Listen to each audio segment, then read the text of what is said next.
Principles are what produce freedom in society, but you won't have biblical principles in society in which you don't have citizens with a biblical worldview. The further we move away from biblical principles, the further we move away from liberty and freedom. As people are experiencing tyranny, they're asking why, what has happened, and there's just this feeling of being lost right now and not knowing where to turn. And you just gave us the foundation. This is truth.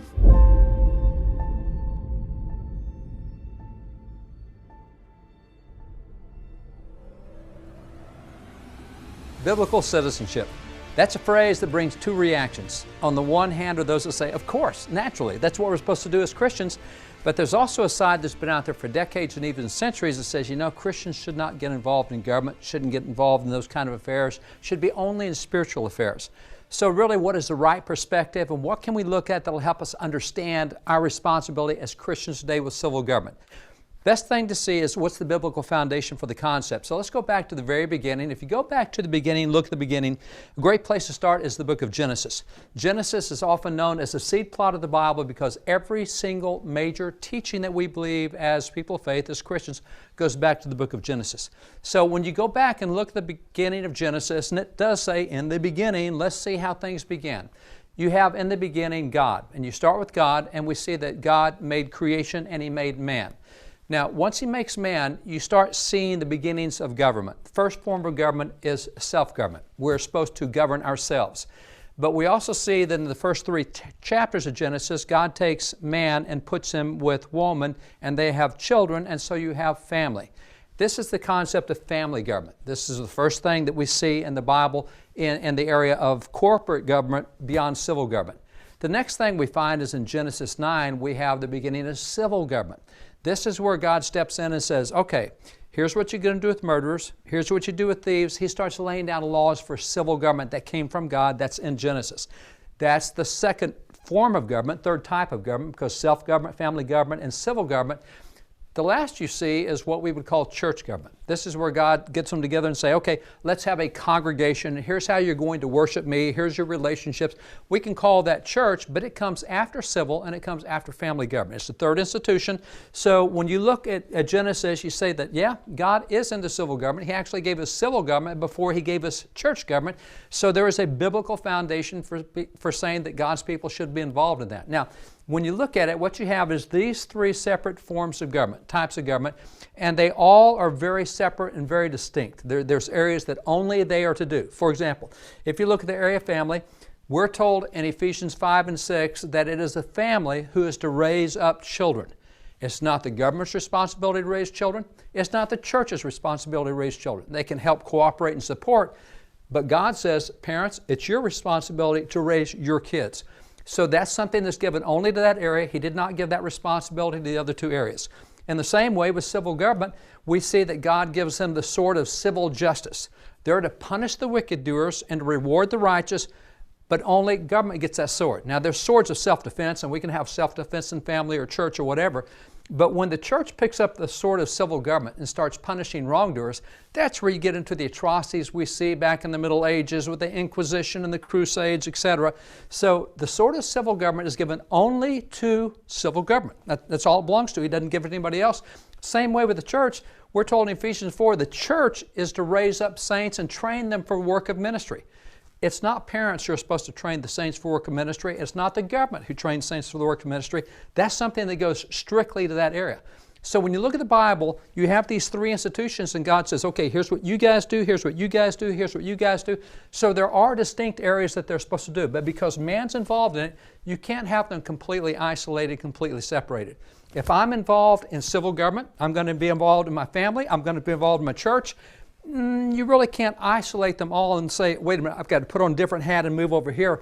I'm going to flow between the three. And so because I do that, you have to understand that they're not completely isolated, even though they're separate spheres, and there's ways that they can cooperate together. For example, if you take the area of family, and I'm involved in family, and if I loop that with civil government, there's areas that government's supposed to do, areas that family's supposed to do, but there's areas where they can cooperate. Now, what is it that family and government can cooperate to? What would help both of them if they both worked in this area? One answer is strong families. If government works to build strong families and family works to build strong families, they both benefit from that without violating their jurisdictional separation. Now, this is not saying that governments create strong families, because they don't, but they can create an environment that helps families be strong, which is going to help government as a benefit. So it's not government's responsibility to create strong families. It's their responsibility not to damage what the family is supposed to do with its own family, and that means creating an atmosphere for good policies.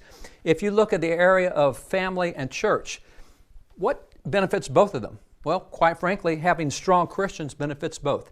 If the family works on having strong Christians, that helps the church, and if the church works on having strong Christians, that helps the family, and neither one has violated the jurisdiction of the other. In the same way, if you take church and government, now we often hear this as church and state, I thought they're supposed to be separate. Well, they are. They are separate institutions, but there are things they can do to cooperate. What would benefit both of them? What could you get church and government both working on that would help both of them? And the answer is building strong citizens. Now, this is why we teach civics and government and math and science and so many other things. You want educated citizens, you want strong citizens, you want citizens who know how the process works. And interestingly, when you look at strong citizens, one of the best ways to have strong citizens was actually given by the Founding Fathers years ago, and there's so many founders we could choose from, but I'm going to choose Daniel Webster as the example. This is what Daniel Webster said, great defender of the Constitution. He said, whatever makes men good Christians makes them good citizens, and that's true. It's not the good Christians that the police have to arrest for drive-by shootings or violence or all sorts of abuse. And good Christians make good citizens, but those two things do go together. And that's something where actually church and state can cooperate, is in building strong citizens. And again, it's government that provides the atmosphere for that to occur. Government doesn't do it, they just provide the atmosphere. So you have all of these institutions, and they do have cooperative functions. They do have things they can do together. Now, going back to Genesis as a seed plot, let's take another step. All right, we've seen kind of how that there's institutions and God created all of them, and He gave jurisdictions to all of them. He gave responsibilities to all of them. They can cooperate, which means we as individual citizens can and should be involved in that. But let's go back to the beginning at the creation. When you look at the creation, it's told in two places. You have the creation told in Genesis 1 and in Genesis 2. And as you see all the creation, how it develops, He separates the waters above from the waters below, and He separates the firmament. He puts a greater light to rule the day, the lesser light to rule the night. He creates the oceans and all that are in it, and then the land and the plants and the animals. And He goes through all of it. We finally get to man. And a good question to ask is, why did God create man? Because we know that God created man. He tells us that. The question is, why did He create man? And this is a good time to say, okay, what does the Bible say about that? And an answer we've heard since 1646, this is when the Scottish Shorter Catechism came out, which really affected theology in the Protestant church realm. The chief end of man is to glorify God and to enjoy Him forever. And that's a really good purpose. I mean, that's sound. Big question to ask is, okay, what does the Bible say? Can you show me a Bible verse that says that is why God created man? Well, that is something man should be doing, no question. But when you look, that's not what the book of Genesis tells us about why God created man. When you look in Genesis to see why, you go back to those two chapters. And when you look at the two chapters, after God's gone through everything in the 6 days and He's got it all created, we're told in Genesis chapter 2, verses 5 and 15, starting first with verse 5, it said, God looked at all He had created, and it was very good. And then He saw that He had no one to tend His garden. So He made man. It's interesting. Man's purpose was to take care of God's stuff. God had created all this stuff. He didn't have anybody to take care of it for Him. And so we're told in Genesis verse 15 that once God put man in the garden, man tended the garden. What we see in Genesis is very similar to what Jesus told us in Luke 19:13 about tending the garden. Because you remember there in Luke 19:13, Jesus says, you need to do business. You need to be about doing things till I get back. So taking care of the garden, tending the business, Old Testament, New Testament, we get it. And it's interesting that when you look today, this is kind of in what's described as a 7 mountains kind of thing, because what is the Lord's? What is His garden? Well, we're told in the Scriptures, the earth is the Lord and the fullness thereof, everything in it. Today we say, well, that includes entertainment and education and media and religion and family and government and business. We're supposed to be taking care of His stuff in all of these areas. And so we've gotten out of so many of them. I mean, even entertainment. Did you know that until 1968, Hollywood couldn't come out with a movie unless church leaders signed off on it. And the church said, oh, we shouldn't be doing that secular stuff. Let's get out of entertainment. How has that worked out over the years? I mean, we recently came across an archive of 17 letters back when they did the Academy Award-winning movie Gone with the Wind. 17 letters going back and forth over whether they should use the one word damn in the movie. Rhett Butler, as he leaves, frankly, my dear, I don't give a... They had a massive outcry. You can't use a curse word in a movie.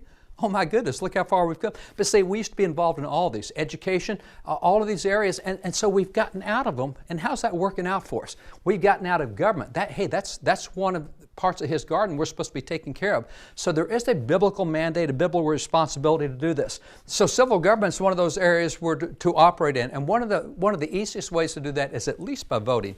Now, voting is very significant, but it's something that a lot of people don't tend the garden through voting. As a matter of fact, as you look at something like Los Angeles, and you take Los Angeles, one of the largest cities in the nation, and the mayor of Los Angeles announced that he had been elected with 2.9% of the adult vote in the city. Oh my goodness, 2.9%?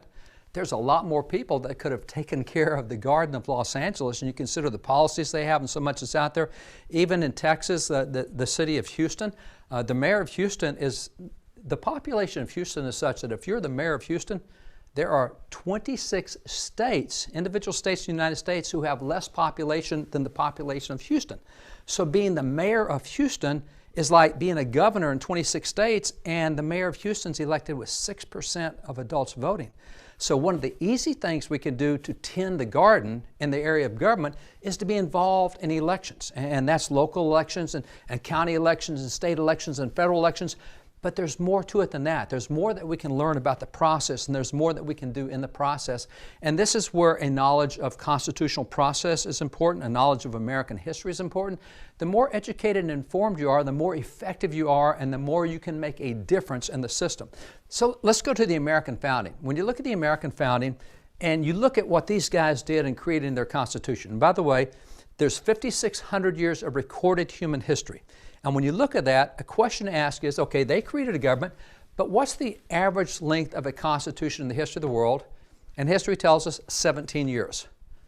The Constitution we got from these guys is now over 200 years old. It is the longest ongoing Constitution in the history of the world. Every year on Constitution Day, we set another world's record. We've set so many world's records on stability, we don't even think about it anymore. It's natural, normal to us. But the question is, okay, everybody had access to the same set of ideas they had in their day because they were political writers. You have millions of books, you have thousands of years of history, you have a lot of political writers. Where did they get the ideas that created our government to be so different? And that question was asked by political science professors at the University of Houston who said, why don't we go back and collect writings from the founding era and see who they quoted? Because if we can find out who they quoted, we'll know who's important to them. So they did that. The results were released in this study called The Origins of American Constitutionalism. They went back and found those 15,000 writings they thought were representative, and as they went through them, they found 3,154 direct quotes out of those writings. They said, now, let's find out where that quote originated. And so it took them 10 years, but they tracked every single quote back to its original source, and at the end of 10 years, they released the report, and they said, what we now know is the #1 most cited individual in the American founding was a French philosopher by the name of Baron Charles Montesquieu. In 1750, he wrote a 2-volume set called The Spirit of Laws that was used heavily by the Founding Fathers. They quoted from him frequently. The #2 most cited individual in the American founding era was Justice William Blackstone, English judge who wrote the commentaries on the Constitution, 4-volume set. It's a great book. They cited it regularly. Thomas Jefferson said that American attorneys read Blackstone's like Muslims read the Quran. So that was a big book to them. The #3 most cited individual was John Locke. In 1690, he did a book called The Two Treatises of Civil Government. In those two treatises, by the way, it's a little book, less than an inch thick, 400 pages long. He references the Bible more than 1,500 times to show the properation of civil government. So if you think the Bible doesn't say much about government or doesn't refer to it, read that book from 1690. That's got a lot in it. So these are the 3 most cited individuals, but what surprised them was the #1 most cited source out of all sources was the Bible. 34% of all the quotes they looked at from the founding era came out of the Bible. That goes to the concept of biblical citizenship. They used the Bible to help create a form of government that's now the most stable government in the world, and it was built on these concepts and ideas from the Bible. So there is grounds for us knowing and being involved biblically. Now, when you look at the document that they did, this document, the Declaration of Independence, starts out with 161 words that gives forth 6 principles of government. After those 6 principles of government, they then give you 27 grievances showing how those principles have been violated. And then at the end, they have a resolve. They say that we mutually pledge each other our lives, our fortunes, our sacred honor, and they were doing this with a reliance on divine providence. So that's the closing part. But let's go back to the 161 words. 4 of those 6 principles of government are pretty simple. They start by saying there is a divine creator. Then they say, the divine creator has given us a fixed moral law. Then they say he gives us inalienable rights, or what we would call natural rights sometimes, but inalienable rights. And the purpose of government is to protect the rights that God has given us. Now, if you take this, let me just take the second one for a minute, that he's established a fixed moral law. In the Declaration, they called it the laws of nature, nature's God. Let me just take one example of how that this dual phrase, in other words, there's the laws of nature, what we see in what God created, and there's the laws of nature's God, which is written down in the Scriptures. Let me just take the area of self-defense for just a minute. If you take the area of self-defense, it's interesting to see how the Founding Fathers framed this as an inalienable right that came from God that reflected the laws of nature and nature's God. If you take John Adams said, resistance to sudden violence for the preservation not only of my person, my limbs, and my life, but of my property is an indisputable right of nature. Oh, there's nature. There's the laws of nature. He said, which I never surrendered to the public by the compact of society, and which perhaps I could not surrender if I would. This is a God-given right. I can't give it up. He said, the maxims of the law and the precepts of Christianity are precisely coincident in relation to this subject. Now, he says the law and Christianity. So that's the laws of nature and the laws of the God who created nature, which we find in the Bible. So he finds self-defense being part of both. And yeah, if we look in the Bible, we can point to Exodus 22:2 as a verse on self-defense. We can point to 2 passages in the book of Nehemiah. We can point to passages in the Gospel of Luke. So there's lots there on self-defense. Now, James Wilson, who is a founding father who signed the Declaration and the Constitution and was on the original Supreme Court and started the first law school in America and actually wrote the first law books, his lectures, he said the same thing. Notice how he said it. He says, the great natural law of self-preservation cannot be repealed or superseded or suspended by any human institution. This came from God, and nobody can take it away from us because it came from God. He says, the right of the citizens to bear arms in defense of themselves shall not be questioned. You can't even get close to challenging that because that's a God-given right. He says, every man's house is deemed by the law to be his castle, and the law invests him with the power and places on him the duty of the commanding officer of his house. All right, now grab this.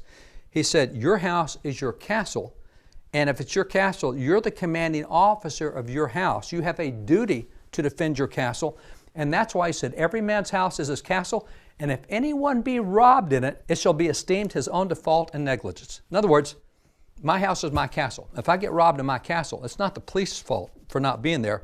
It's my fault for not defending it. God put it in my hands. So this is the phrase that we sometimes hear called the Castle Doctrine.